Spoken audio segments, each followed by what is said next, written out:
লেবু, ডাবের জল, চিয়া সিড দিয়ে আমি বানাবো একটা খুব টেস্টি পানীয়। এই গরমে খাওয়ার জন্য খুবই উপকার। প্রথমে ডাবের জলটা দিয়ে দিলাম।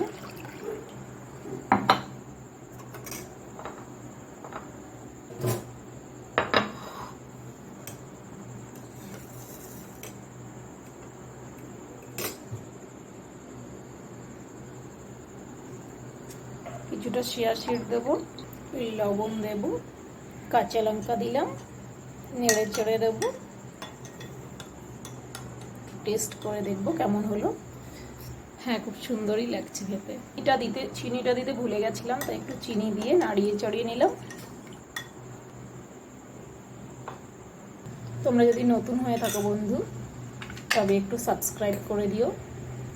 ডাবের জলের শরবত কেমন হয়েছে বানিয়ে আমাকে জানিও, খেয়ে জানাবে, কমেন্টস করে জানাবে, আর আমাকে প্লিজ একটু সাবস্ক্রাইব করে দেবে বন্ধুরা।